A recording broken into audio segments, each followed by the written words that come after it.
Ms. Dr. Ishmael Yamsing is blaming the free fall of the Ghana cedi on the lack of policy credibility on the part of government, but adds there is hope of recovery.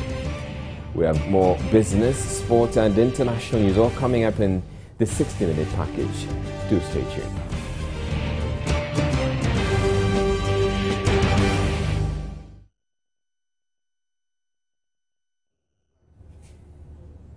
Now, our first story. An Accra Magistrate Court has remanded the younger brother of New Patriotic Party Chairman Paul Afoko into police custody. Gregory Afoko is standing trial for the murder of the Upper East Regional Chairman of the NPP, Adams Mahama. Mr. Mahama passed on last week after an acid attack. Gregory was arrested and put before a magistrate's court in Accra on Tuesday, May 26, 2015. Joy News' Kwachi Afrenuama, who was in court, said there was heated argument between the two opposing counsels over a bail application brought by the defense attorneys. The state prosecutor, Superintendent Francis Ban, while reading the charges, mentioned the suspect as being the brother of the NPP chairman Paul Afoko, a comment the defense counsel Stephen Ampa Kosa was not happy about. The prosecution then appealed to the magistrate, Wolanyo Kotoku, to keep the suspect on remand until they have concluded investigation, a request Mr. Kosa challenged, arguing the prosecution had no basis to appeal for remand since it has no evidence to substantiate the charges of murder leveled against his client.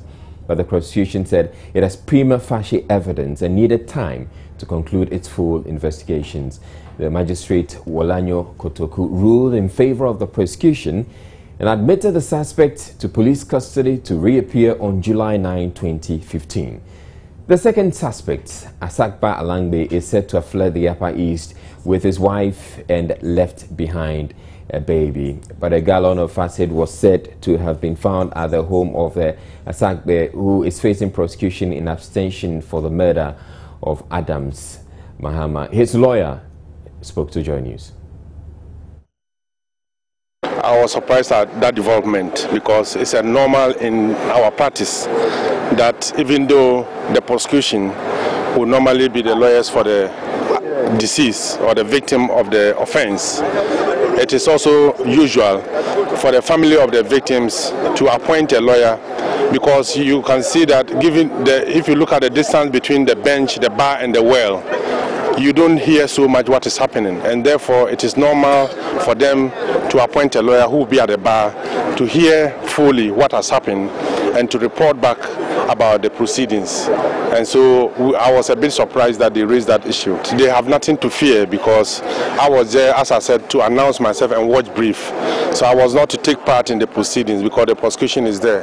And so I do not know whether it was out of any fear that they wanted me out of the place. But you know, I had to insist on the fact that it is normal for me to be there. What do you make of proceedings? No, proceedings went as expected because today they came, read the facts. We've been hearing different versions, but what is being read today is the proper version of it.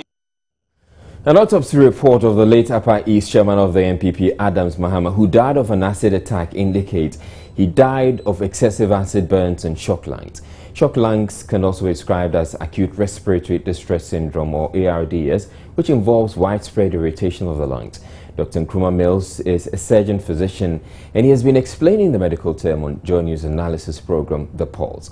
Although he says he'd need more information to ascertain how that might have killed Adams Mahama, he explains the condition is one which affects blood flow and loss to many parts of the body, resulting in death. There's shock to the body. When you, clinically, in medical terms, somebody is supposed to have shock. It is a situation where the blood flow to various parts of the body has been affected. Okay. And every organ, the various parts, organs like liver, the kidney, and the lungs, react in a particular way. What happens when you have shock lungs is that its function has been disrupted. Look on the lung like a sponge, like this foam sponge, the foam. Yeah. If you cut it, you see a lot of tiny holes. Yes. The lung is similar to that. Okay. Under normal circumstances, you have a high pressure blood going in there. And so any fluid which goes out from the blood vessels into the hole can also be returned back. But when there's shock lung, the return part has been so badly affected. Greater Accra Regional Chairman of the New Patriotic Party, Shmuel Ashite, says they will not hesitate to use legitimate means to drive out the National Chairman and General Secretary of the party if its National Executive Committee fails to respond to petitions for the two to step aside. Though he admits calls for the resignation are unconstitutional, he believes it is in the best interest of the party for its NEC and party elders to ask the two to resign. According to him, since the two persons were elected into office, the party has not known peace. He outlined a number of issues, such as disregard for party structures and putting parochial interest above the party needs, he says are typical of the two executives. Well, it has been happening from the day we voted for the present national executives. We have been trying to manage it. But we just got 1.5 years to go into election 2016, and we feel we cannot sit back again. Something must be done. Exactly what are your concerns when it comes to the national chairman and the general secretary? Yes, the party have never known peace since they took office. We've been trying to talk to them, but they've been doing things that make them always on one side against their colleagues. Whilst we below, we are waiting for them to bring out strategies, plans for us to execute the 2016 agenda. They will always be quarreling among themselves at that. What is that? We are tired of their quarreling at the top. We are seriously tired of that. He says the decision for the two to step aside was agreed by all regional chairmen of the party after a meeting in the Upper East Regional Capital, Bolgatanga. The meetings were necessitated by the increasing calls for their resignation following the murder of the party's Upper East Regional Chairman, Adams Mahama. He stressed that if these concerns are not addressed, they will not hesitate to use legitimate means to kick the two out of office. For what we are doing now, they are not constitutional. But one fact is that the people who took that decision were the people who voted them into office. So it will be very easy to invoke the necessary provisions in our constitution if they will not adhere to our call to step aside. We are counting on the National Council of Elders mainly to go down and start talking to them. I have been informed that some discussions have already started taking place. We are waiting a week, two, and if we are not getting any response coming out, we advise ourselves. The 6 regions that have so far reached a decision include Central, Eastern, Greater Accra, Western, Volta and Brongahafo. The remaining regions are expected to arrive at a decision by the end of the week. Matilda Pomaga for Joy News, Accra. Executives of the New Patriotic Party in the Upper West region have petitioned national executives and the Council of Elders to appeal to National Chairman Paul Afoko and General Secretary Kwabena Japong to step aside whilst investigations continue to unravel mysteries surrounding the death of the Upper East Chairman of the party, Adams Mahama. Vice Regional Chairman of the party, Hafiz bin Saleh, spoke exclusively to Joy News after a meeting held today. The regional executive committee is made up the regional officers and the various constituency chairmen. We met, and the decision we took was that we appealed to the National Council as well as the National Executive Committee and the National Council of Elders to appeal to the two officers, that's Mr. Paul Afoko and Mr. Kwabena Japong, to step aside as the investigation goes on. That was the position we took as a body. In attendance, we were 26 members who attended the meeting, and out of the 26, 23 were in support of the motion that the two gentlemen should step aside. But the murder of a human being is not a thing that anybody can joke with. So if people are linking party members to it, it is only fair and appropriate for those people to set aside, fight for their reputation. Once they gain their reputation back, the party will reinstate them. That is why we don't want to pass a vote of no confidence on them. We want them to step aside. So as they step aside, if they are exonerated in the long run, they can be reinstated. Well, the Upper East branch of the party has voted to ask the two national executives to step aside. We, after bearing our regional chairman, Adams Mahama, announced earlier that we were not going to conduct any political activity until after Thursday.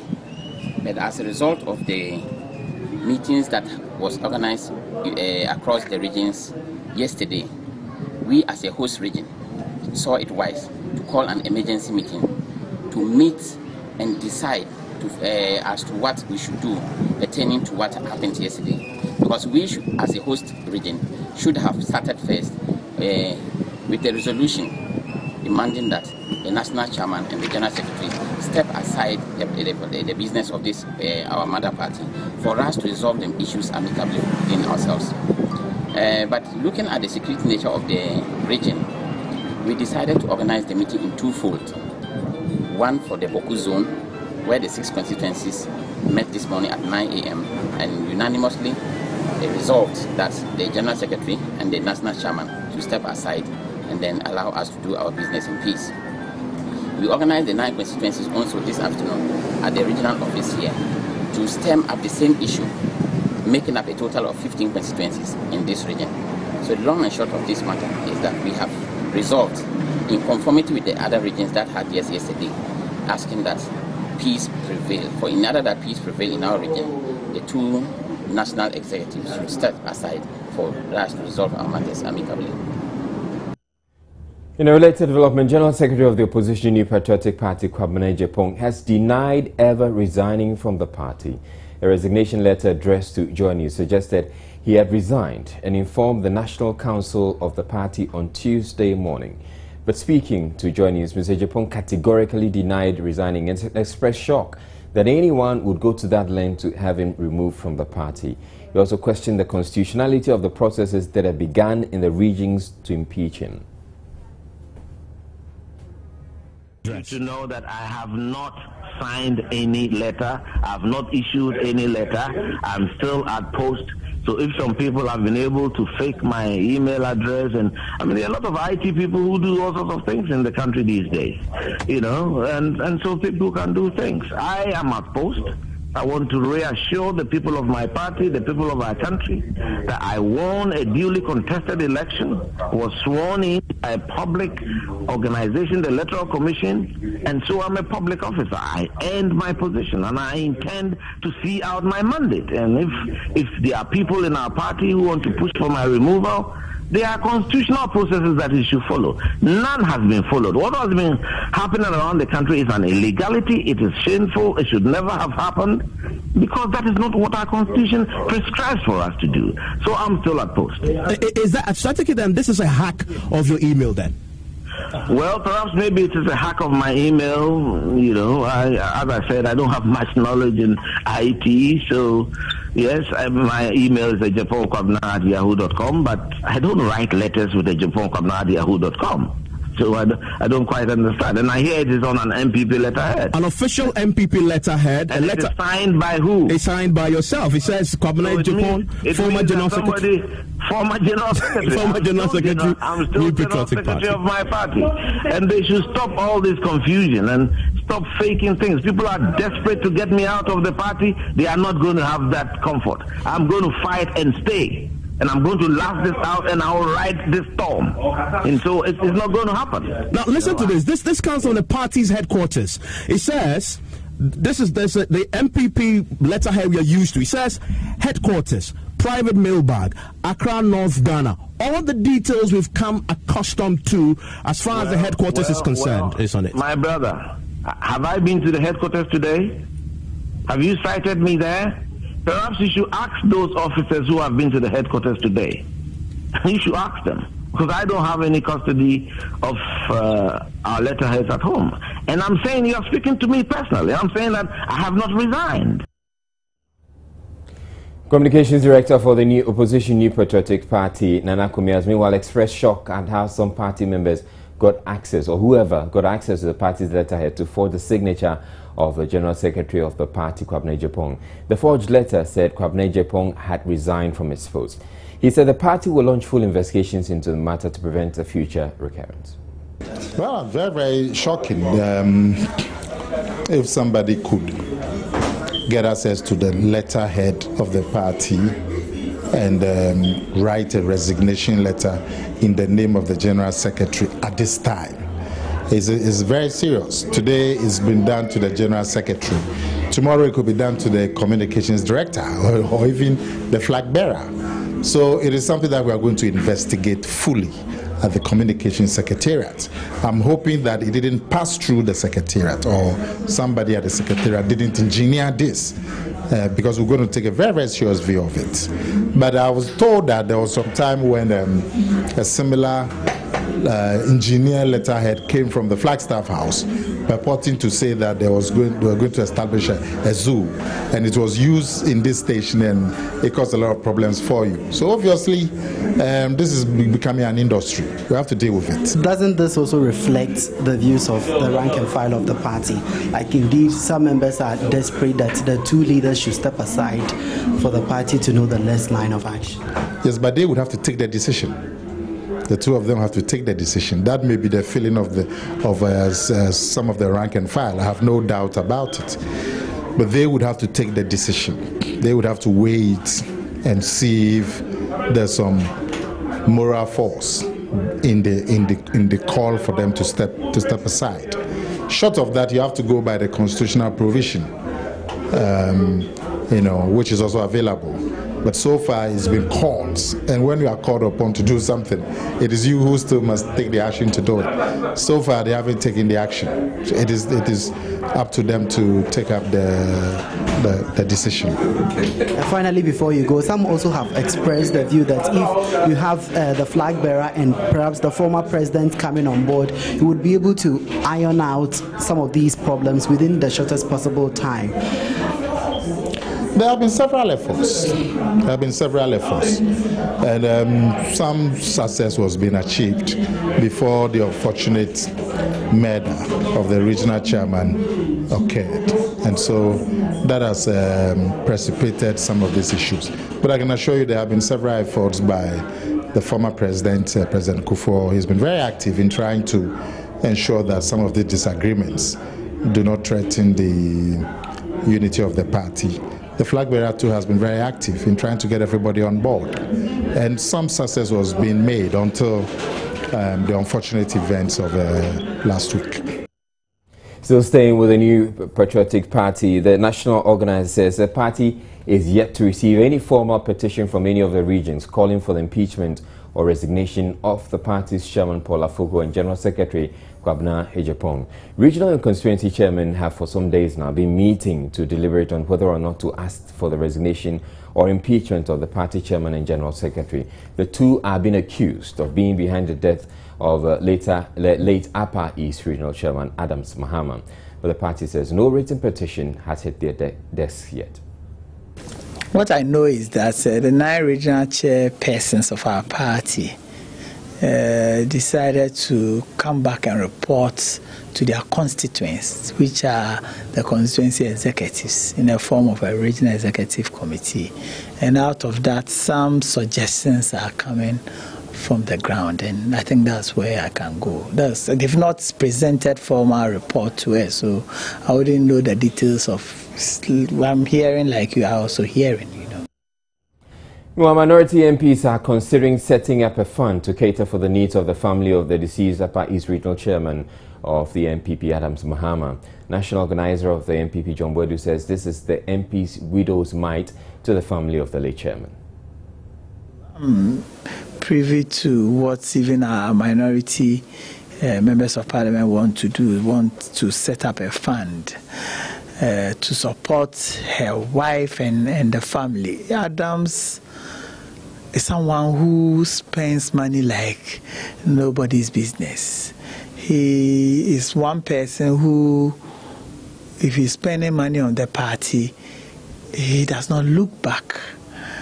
He's one person that we've lost, that it will be very difficult to replace up north. The wife, she's our wife, so all that we have to do to make sure that she does not lose more than she has lost is what we would do. Now, an easy calm has returned to the headquarters of the opposition New Patriotic Party as members await with bated breath the outcome of a Council of Elders meeting set to have been scheduled for tomorrow. Joy News' Derek Ekosan visited the premise here in Accra and reports that activities have returned to normal following the visit of the party's flag bearer, Nana Addo Dankwa Akufo-Addo. Supporters of the party, mostly internal security operatives, were seen protecting the premises. Motorbikes belonging to the so-called invisible forces were parked at the entrance of the building, barring people from entering the yard. One of them, who claimed to be the vice chairman, says his colleagues will stay put until the dust settles on the turmoil in the party. My checks revealed some national officers had visited the headquarters after the flag bearer, Nana Akufo-Addo, had left. No media person was allowed entry without approval from the national executives who were in the offices. I was only allowed in after national organizer John Buedu gave the all clear. The atmosphere is one of apprehension as no one knows what might happen next. For Joy News, Derek Ekosan. We have a lot more stories coming up on Joy News Prime. Do stay tuned. Several reports of acid attacks have dominated headlines in the media recently. Considering it's typically not a product you'd find on the shelves, one would wonder how people come by the corrosive chemical. Well, Joy News' Kwete Nate in the following report reveals how easy it is to come by acid. It also went on to conduct his own little experiment to demonstrate how destructive it can be. Right here in my hand is acid, the harmful and dreaded chemical. We just had it here at Obosokai, and we'll be demonstrating how dangerous this chemical is.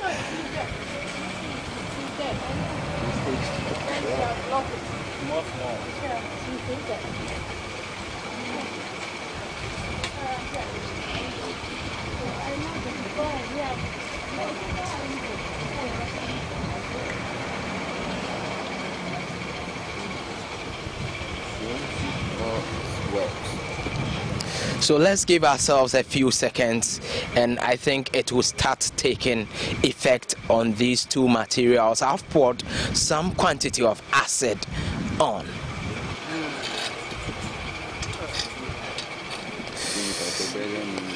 So I see this material having been destroyed beyond repair. I see some gas emanating from the material as well. And on the shoes,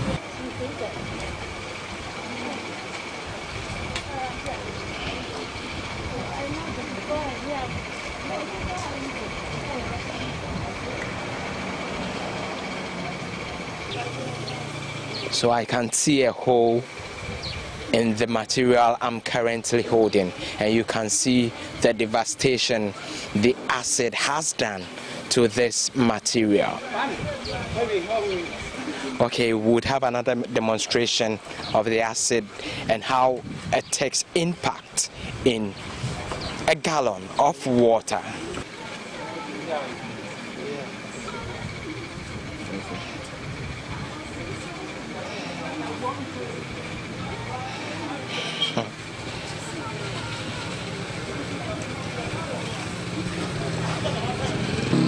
We just poured a quantity of the acid on the water in this yellow gallon, and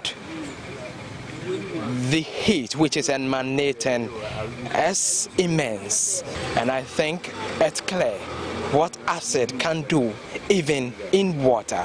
For Joy News, Kwete Nate reporting. Now imagine being stigmatized and humiliated for a disease you have no control over. This is the case of the many women who contract obstetric fistula. These women are seen as outcasts, distanced from society. Upper West Regional Correspondent Rafiq Salam spoke to some women who have been cured of the disease. We'll bring you that story a lot later, but we're moving on to other stories. And the Minister of State at the Presidency, Rashid Pelpo, has mounted a strong defense for government's decision to privatize some state-owned enterprises. According to him, such enterprises have provided cover for the siphoning of government funds.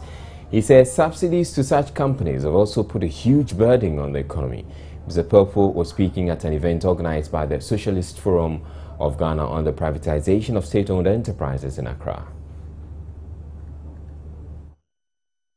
From the day our first president set up state enterprises and we ran them up to date, we have found Ghanaians themselves failing to be able to stand their grounds and to run them profitably. They have failed. We have failed ourselves. Nobody has failed us. We can't continue to fail ourselves. That is my point. If we fail to run them, you can't say that somebody else should not run them for you. We can't have a situation where we can have, where is a Bonso tie factory? Where is the shoe factory? Now we are getting back to it. Where are all the wonderful things the first president did? We failed, and we still have romantic language about it and saying that's my say. That's what I'm saying.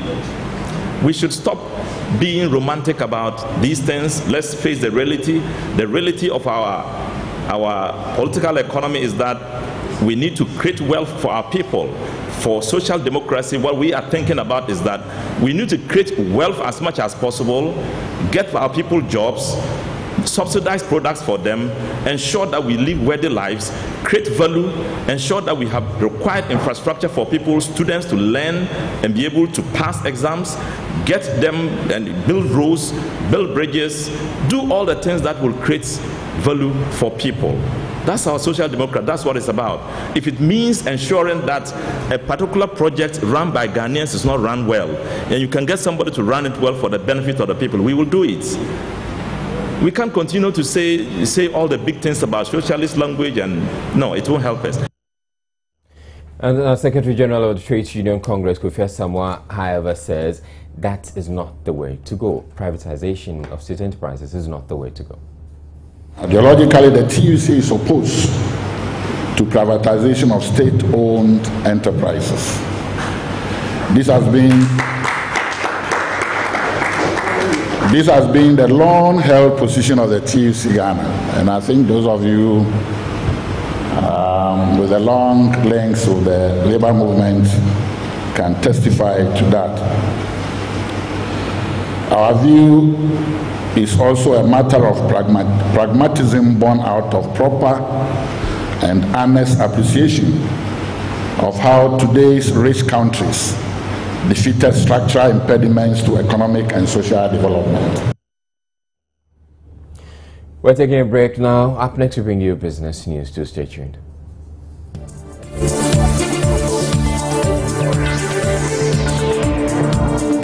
Business News is brought to you. It's now time for Business, and Etonam Say is here with the entire rundown. You gave it to us. Right. The mining sector has over the years been a major contributor to the economic growth of the country until recent times that the price of gold especially has dropped significantly, adversely impacting the economy in the process. So to instill investor confidence in the sector, the Environmental Protection Agency and the Chamber of Mines engaged stakeholders with the aim of instilling investor confidence in the sector. Always, and if I say we, AGI has always indicated that businesses, local, indigenous businesses should look at alternative means of funding. And one such is the Ghana Alternative Market or the Ghana Stock Exchange, which offers medium to long-term capital or long-term capital to make businesses be able to expand or retool. Let us understand that when you are dealing with the industrial sector, we are not looking at short-term financing. at the moment in the country, all our banks are doing commercial banking. And for that matter, 80 to 90% of all credit, actually the short term, not exceeding 12 months. With such intervention, financial intervention, you will not be able to grow industries. And industries or industrialization holds the key to the growth of the economy. It is very important that we are able to educate and, for that matter, promote this idea of listing. Now, that was the president of AGI, Mr. Asare J, explaining why small businesses should list on the stock exchange. Now, let's go to our earlier stories on the investor confidence.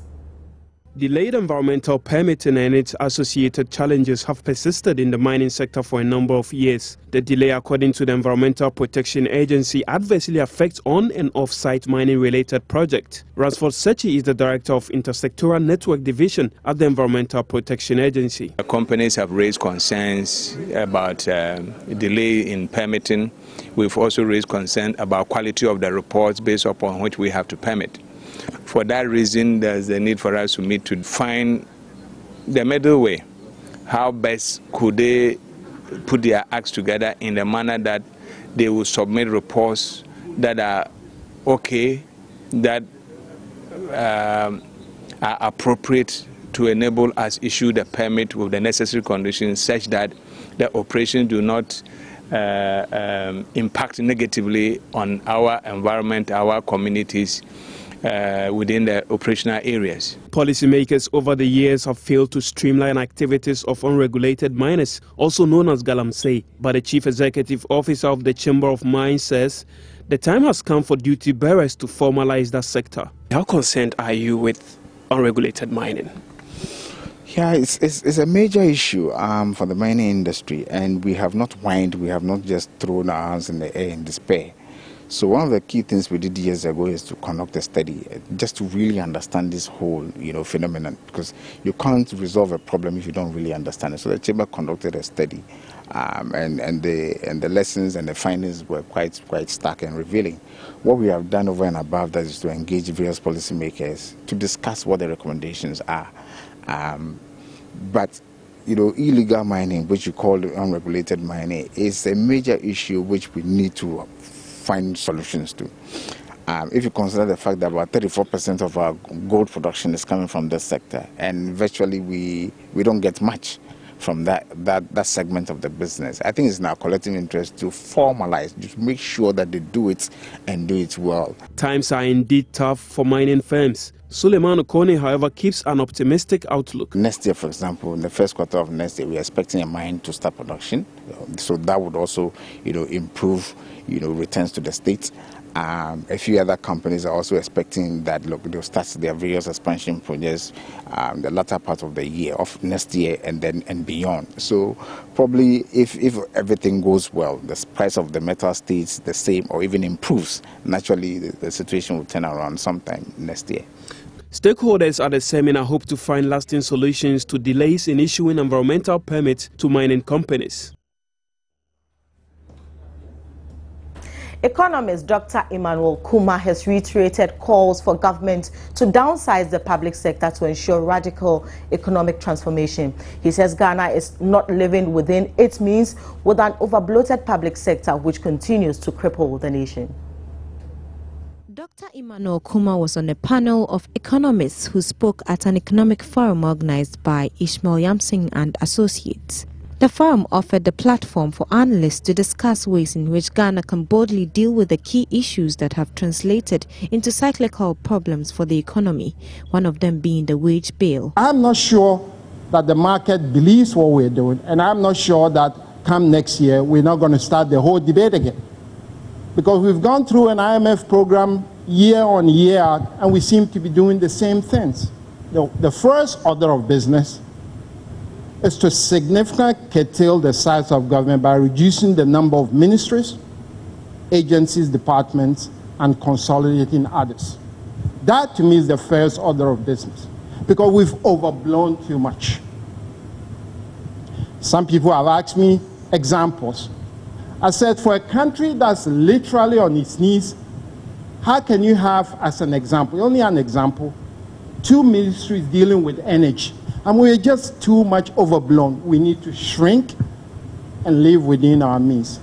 Lead economist at the World Bank, Santiago Herrera, although not disputing the free fall of the cedi, indicates the currency depreciation is not country-specific, explaining the dollar is strengthening globally. For other analysts, the inflation targeting approach used by the Monetary Policy Committee of the Bank of Ghana remains the best approach to solving Ghana's economic woes. Except for the recent times when economic performances has been abysmal, the economy of Ghana has, on the average, exhibited robust economic fundamentals under inflation targeting framework than under any other monetary management framework. Clearly, if one has to choose a monetary framework to support the transformation of the economy of Ghana, then the inflation targeting process comes highly recommended.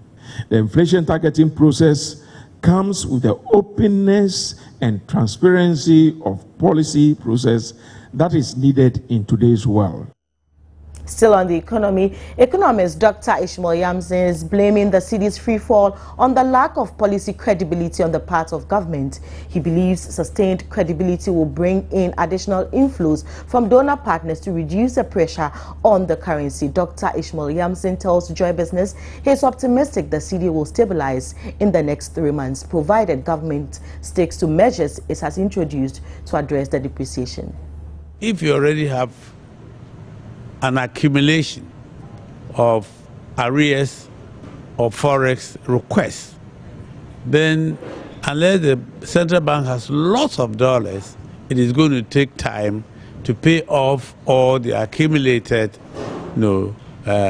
forex debts or forex requirements to slow that down, because the only way you are going to get a slowdown of depreciation is when the pressure behind the cedi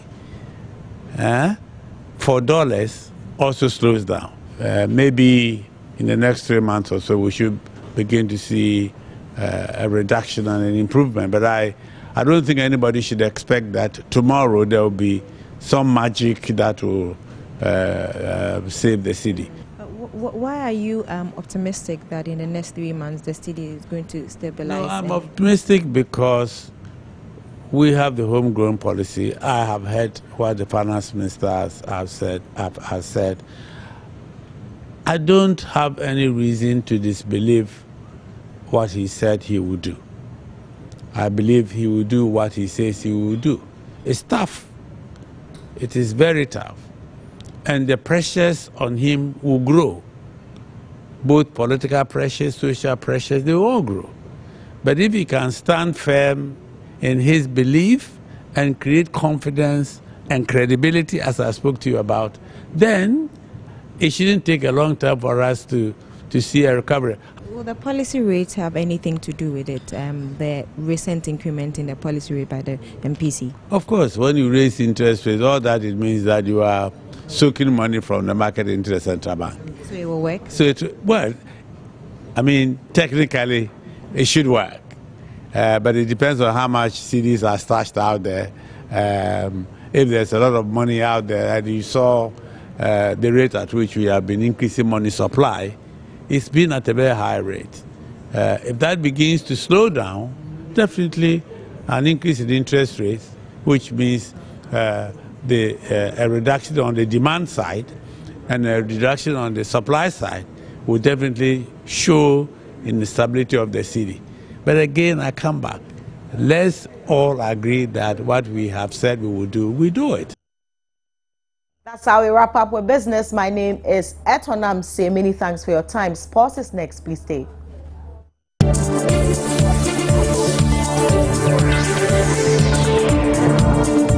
Business and referee Patrick Singh has described the attack on him by Istanbul player Henry Amenyo as unacceptable. Referee Patrick Singh suffered another attack after Isaac Amenyo punched him in the face during an MTN FA Cup round of 16 game involving the lower tier side and Adriana Stars at the Domak Park. Referee Singh, in an interview with Joy Sports, noted he was shocked at the player's behavior and called for stringent punishment for the player.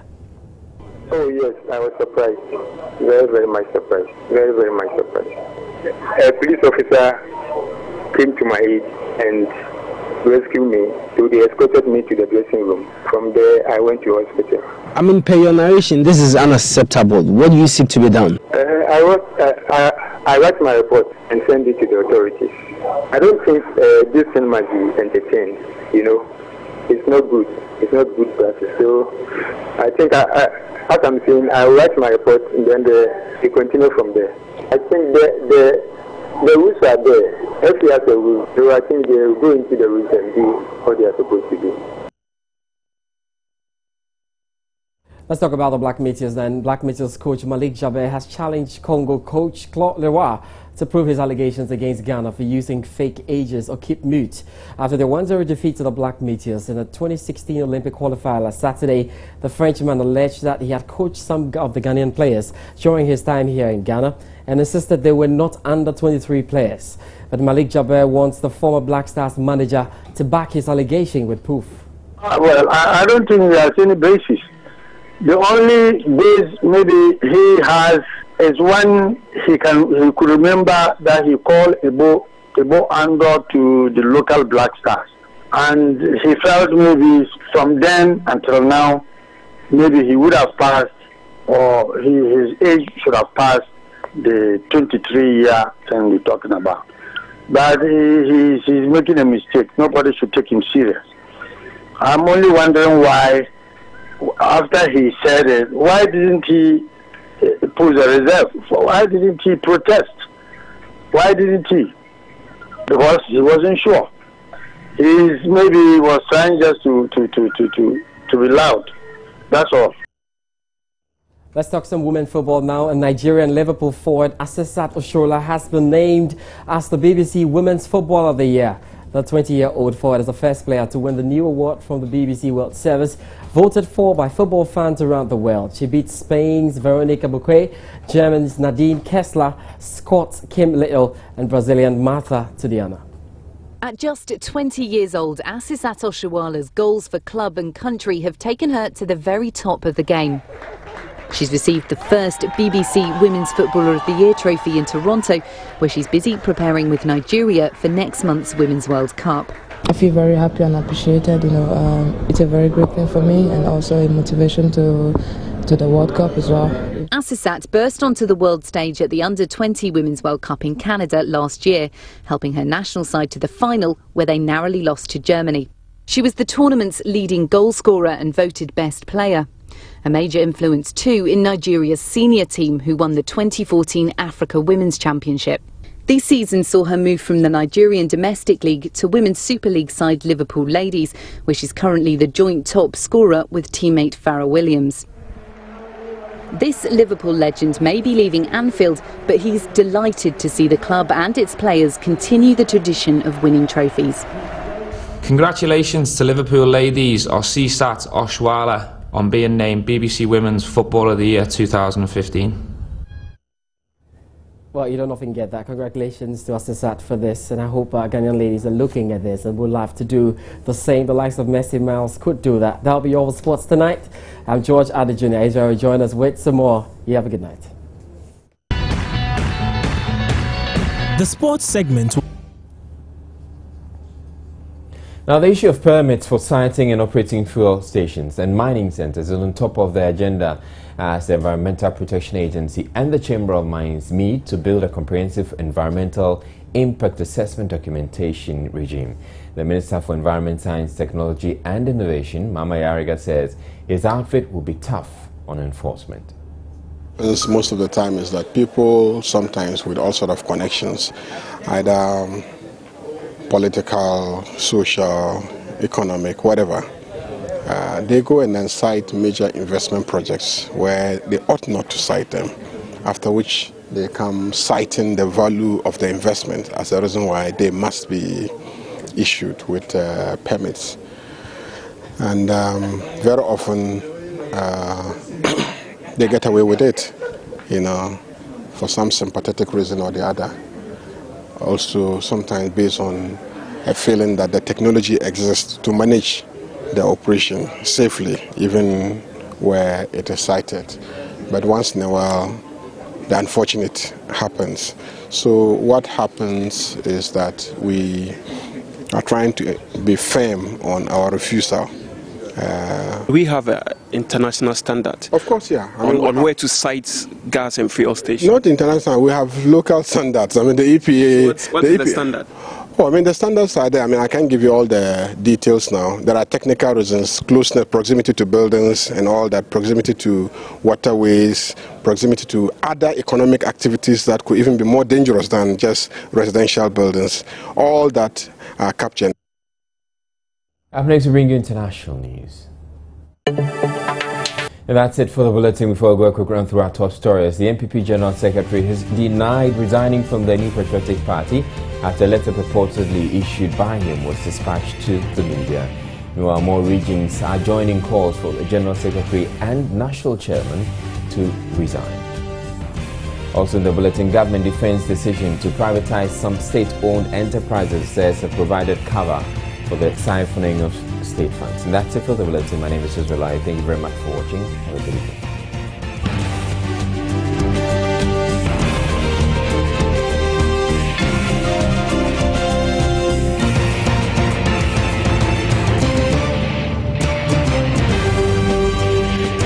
This is Joy News Prime.